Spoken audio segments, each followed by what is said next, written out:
Bon Mister, on va faire quoi aujourd'hui? Et ben là on va faire du coup perfectionnement de dressage. Ouais. Là ma chienne elle est en cours de débourrage en fait.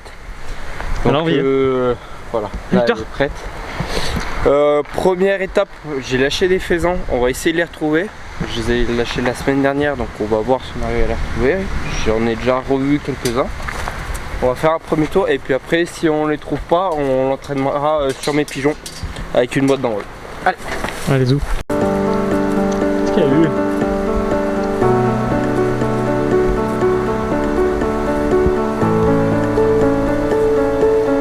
va y avoir quelque chose là. Ça sent là. Ça sent là. Allez.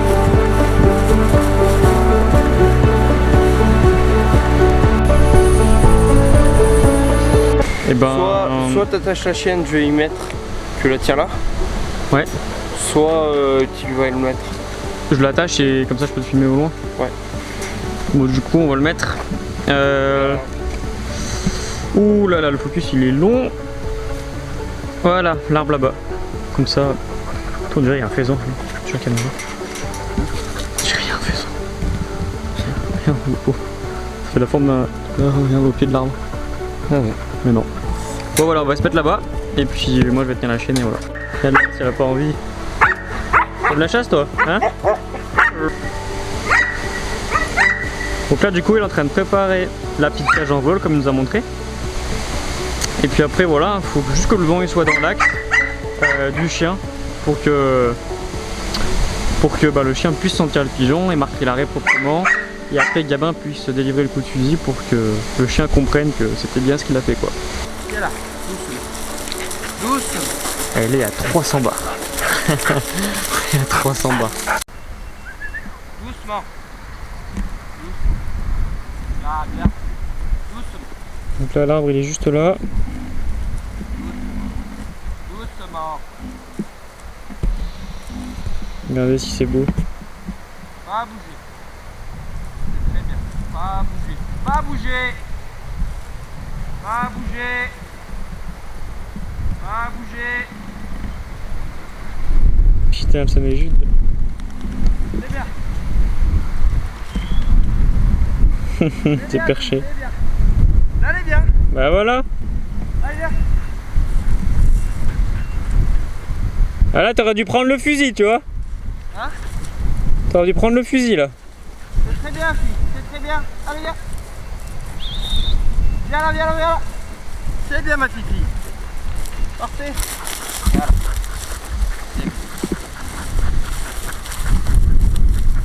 Viens là. Il est où du coup? Dans l'angle. Hein? Dans l'angle. Dans l'angle. Mais fais gaffe parce que je l'ai pas réussi à bien le cacher. Hein. À bien le cacher. Bah c'est bon regarde. Allez, il est vraiment dans l'angle mais côté haut du champ. Hop. Il est juste devant elle. Pas bouger.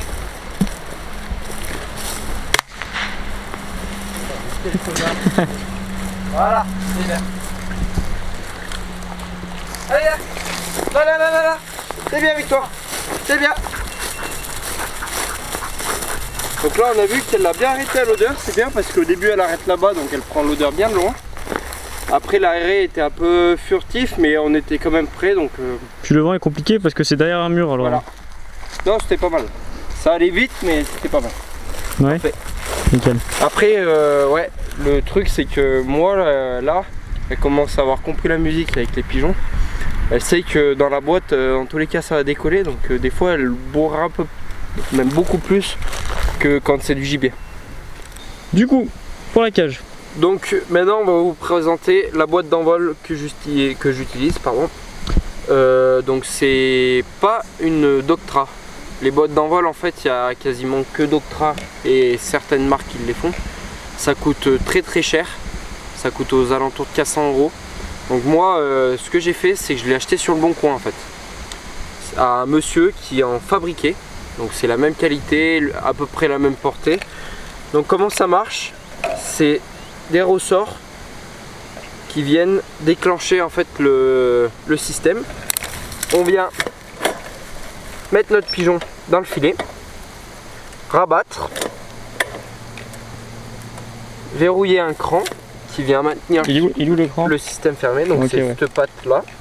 On peut régler la tension aussi pour déclencher plus ou moins fort suivant le poids des oiseaux, etc. Et du coup j'ai une télécommande Attends, bouge pas. qui permet, Vas-y. j'ai une télécommande qui permet de déclencher à distance le pigeon. Donc comme ça, si la chienne bourre par exemple, et ben ça me permet de déclencher avant qu'elle l'attrape en fait. Vas-y.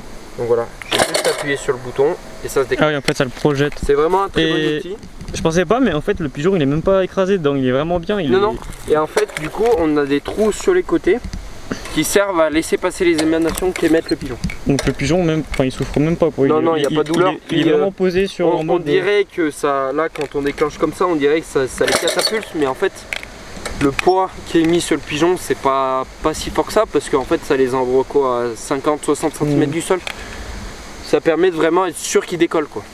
Du coup là, les points positifs de la sortie, c'est qu'on voit bien qu'elle serre son nez, elle le met à l'arrêt sans les voir en fait. Sauf le premier coup, il y a eu un raté à cause du vent qui tournait beaucoup.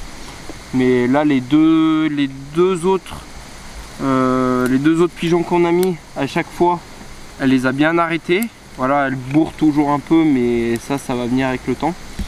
Je pense que je vais lui remettre un peu la longe pour la freiner un peu plus, parce que là, elle a un peu elle veut y aller quoi. Mais ce que j'ai du mal à comprendre un peu, c'est que sur du gibier sauvage, entre guillemets, elle le fait moins, beaucoup moins.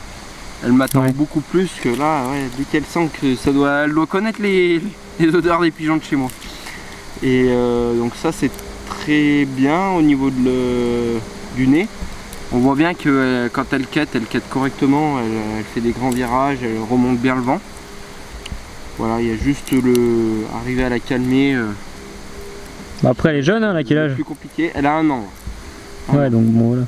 Donc voilà, elle est en fait le plus dur chez les chiens, c'est s'ils sont pas passionnés, bah, c'est de les passionner. Moi, comme vous voyez là, elle est en train de tourner, en train de chercher les pigeons depuis 10 minutes qu'on parle là. Derrière câble. Et donc elle est très passionnée.